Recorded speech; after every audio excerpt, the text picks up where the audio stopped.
학교에 떠도는 낙인 방화범이라는 소문. 외면당한 전학생 견우. 하지만 그를 지켜보는 단 한 사람 성아.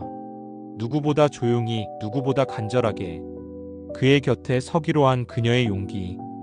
견우와 선녀 3화, 말 없는 진심이 사람을 바꾸는 순간.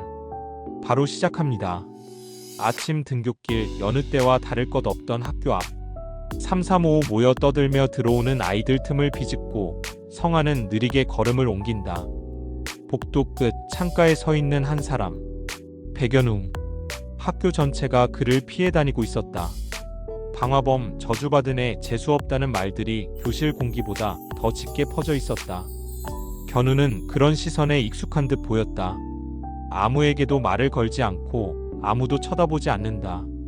자신의 자리로 조용히 가앉는 그에게는 투명한 벽이 둘러쳐진 것 같았다. 성아는 그를 바라보다 몰래 가방 속에서 작게 접어둔 부적 하나를 꺼낸다.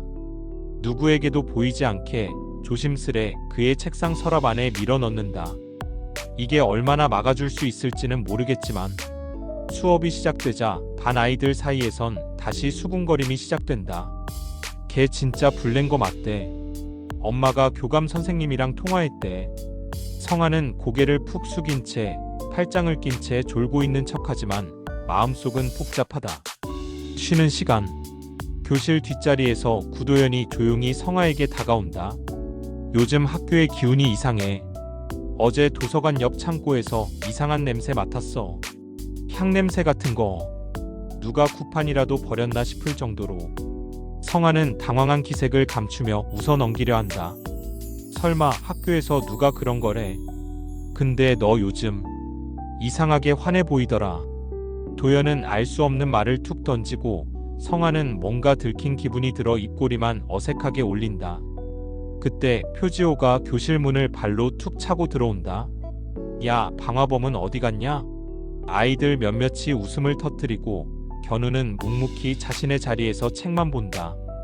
성아는 참지 못하고 말한다. 그만해. 지호야. 뭐? 내가 뭘? 지호는 놀란 듯한 얼굴로 성아를 바라보다 잠시 멈칫한다. 너 걔 편이야? 성아는 아무 말 없이 창밖으로 시선을 돌린다. 지호는 입술을 한번 깨물고 자리에 앉는다. 그 뒤로 교실은 어색한 침묵에 잠긴다. 하교 시간, 성아는 도서관 옆 창고 쪽으로 발길을 돌린다. 도연이 말했던 향냄새. 그녀도 느끼고 있었다. 문득 창고 문 너머로 희미한 종소리가 들린다. 무당굿에 쓰이는 방울소리. 그 소리에 발걸음을 멈추고 그녀는 조용히 혼잣말한다. 누가 굿을 시작한 거지? 그날 밤 성아는 법당에서 신어머니 동천장군 앞에 앉아 묻는다. 학교 안에 다른 무당이 있는 거예요? 동천은 한참을 침묵하다 의미심장한 눈빛으로 성아를 바라본다. 그 학교에선 내가 유일한 무당이어야 해. 성아는 알 수 없는 불길함에 몸을 떨며 고개를 끄덕인다. 지켜야 한다. 지금은 그거 하나뿐이야. 성아는 학교 옥상으로 발길을 옮긴다. 사람들의 시선에 지쳐 잠시라도 조용한 곳이 필요했다. 옥상에 도착한 성아는 눈을 감고 깊게 숨을 들이쉰다. 그러나 문득 인기척 돌아보니 견우가 서 있다. 두 사람은 한동안 아무 말 없이 바람만 맞는다. 이상하지 않아? 견우가 먼저 입을 연다. 나만 이상한 게 아니었나 봐. 내가 있어서. 성아는 고개를 돌려 웃는다. 내가 뭘 잘못했는지 나는 아직도 모르겠거든. 그 말에 견우는 미간을 찌푸리며 웃는다. 그런 말 지금 나한테는 꽤 위험한데. 성아는 장난스레 맞받아친다. 그럼 위험하게 굴지 마. 내가 불안해지니까. 그 순간 복도에서 학생들의 비명소리가 터진다. 급식실에 누가 페인트 뿌렸대. 아이들이 몰려가고 옥상에서 내려온 성아와 견우도 뒤따른다. 급식실 벽에는 무당은 저주받은 존재라는 빨간 글씨가 페인트로 칠해져 있다. 아이들의 시선이 성아에게 쏠린다. 진짜 너 굿한 거 아냐? 그거 무당복 아니야? 성아는 말없이 교실로 돌아온다. 자리에 앉아 가만히 숨을 고르던 그녀의 눈앞에 작은 메모지 한 장이 툭 떨어진다. 내가 하면 굿이고 우리가 하면 장난이냐? 누가 썼는지는 몰라도 그 글씨는 의외로 정돈되어 있었다. 성아는 메모지를 접어 주머니에 넣는다. 이 상황을 지켜보던 표지호는 쉬는 시간에 조용히 급식실로 향한다. 자원봉사 명목으로 남아있던 청소도구를 꺼내더니 성아 책상에 묻은 붉은 얼룩을 닦기 시작한다. 지나가던 아이가 묻는다. 너 왜 개편이야? 편? 그런 거 아냐. 그냥 보기 싫어서. 그날 밤 성아는 법당에서 동천장군과 향을 피우며 앉아있다. 오늘도 부적 붙이고 싶은 애들 천지였어요. 동천은 고개를 끄덕이며 말한다. 지금껏 내가 해온 건 정당했어. 그 애가 내 옆에 서 있는 것도 우연은 아니야. 성아는 자신도 모르게 웃는다. 그 사람 웃으면 되게 예뻐요. 다음 날 등교한 견우는 성아의 책상에 앉아 있는 걸 본다. 누가 그 앞에 조심스레 놓고 간 손편지.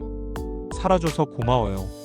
글씨체는 조금 삐뚤지만 정성이 느껴진다. 견우는 그걸 슬며시 자신의 교과서 속에 끼운다. 쉬는 시간 두 사람은 아무 약속도 없이 복도 끝 창문 앞에서 다시 마주친다. 서로를 바라보며 한참을 말없이 서 있다. 성아가 먼저 말한다. 내가 더 용기 내볼까? 견우는 조용히 대답한다. 그럼 나도 도망치지 않을게.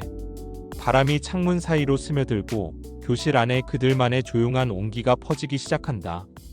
다음 날 아침 성아는 동천장군과 함께 시장에 나가 제사 준비를 한다. 신이 움직이기 전에 사람이 움직여야지. 동천의 말에 성아는 고개를 끄덕인다. 오늘은 조용한 제사를 올릴 예정이었다.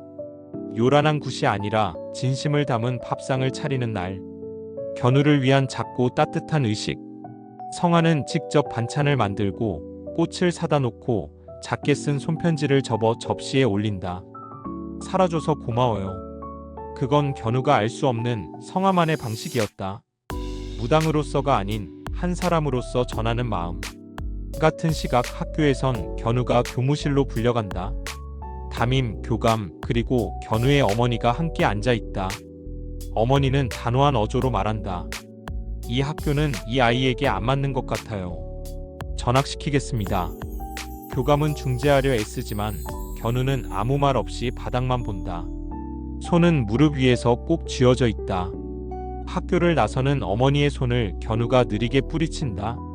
잠깐만요. 어머니가 멈춰선다. 왜? 지금이라도 바꾸고 싶니?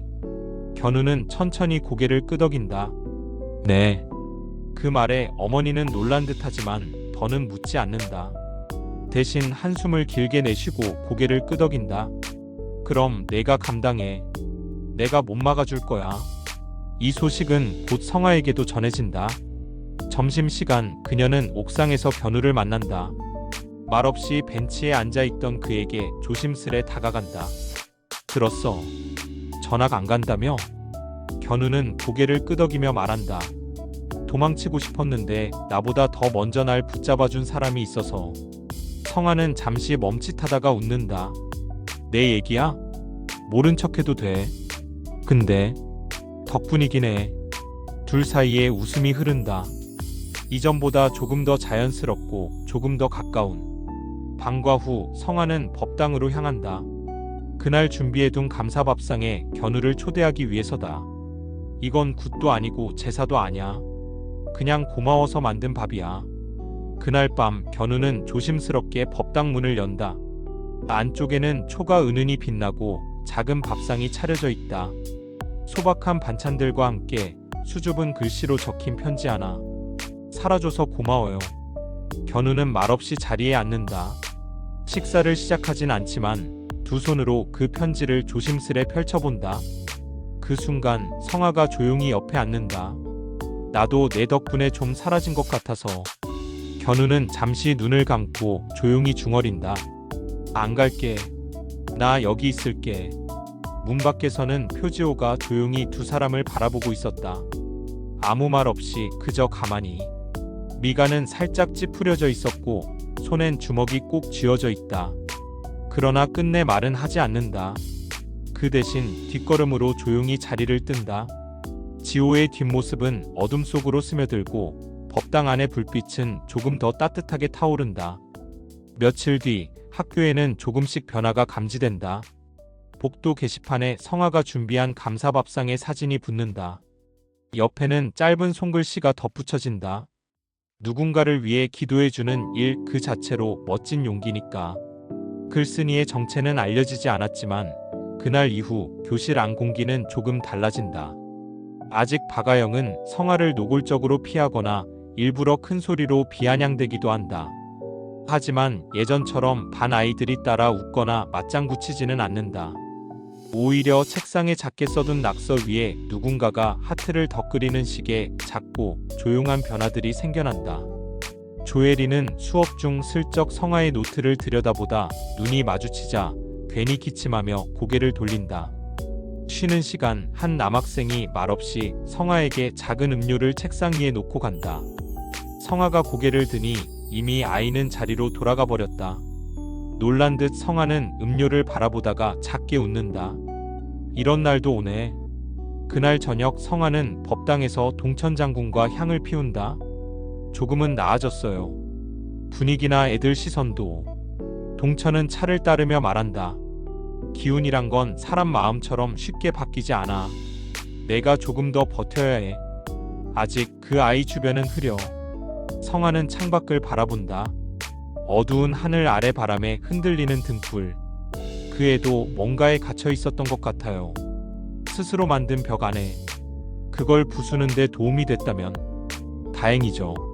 한편 박아영은 집에서 조용히 휴대폰을 열고 사진첩을 들여다본다. 성아가 무복을 입고 무언가를 준비하던 장면. 언젠가 몰래 찍은 사진이다. 몇 초간 멈칫하던 그녀는 사진을 꾹 누르고 삭제를 탭한다. 화면이 꺼지고 손끝이 떨린다. 아영은 창밖으로 시선을 돌린다. 그냥 됐어. 그녀는 아무도 없는 거실에서 조용히 중얼인다. 그애 진짜 이상한 애기네. 근데 무섭지는 않아졌어. 다음 날 아침 학교 복도에서 우연히 마주친 박아영과 성아. 짧은 눈맞춤 후 아영은 말없이 지나간다. 성아도 아무 말 없이 지나친다. 하지만 그 순간 두 사람의 어깨가 아주 살짝 닿는다. 돌아보지 않았지만 둘 다 느꼈다. 그건 누군가를 미워하던 손이 슬며시 내려가는 순간이었다. 교문을 나서는 길 견우가 성아를 기다리고 있다. 오늘은 내가 먼저 왔네. 성아는 웃으며 가방을 고쳐 메고 옆에 선다. 그래도 늘 기다려주던 거 고마웠어. 두 사람은 함께 걸으며 말한다. 학교는 여전히 시끄럽고 복잡하지만 지금 그들이 걷는 이 순간만은 유난히 조용하고 따뜻하다. 성아의 마음도 견우의 마음도 조금은 덜 흔들리고 있었다. 견우와 선녀 삼아는 여기까지입니다. 살아줘서 고마워요. 짧은 한 문장이 만든 기적. 조금은 덜 흔들리는 마음. 조금은 따뜻해진 교실. 그리고 마침내 한 걸음 더 가까워진 두 사람. 견우와 선녀 사화에서 이어집니다. 이제 함께 살아내는 이야기.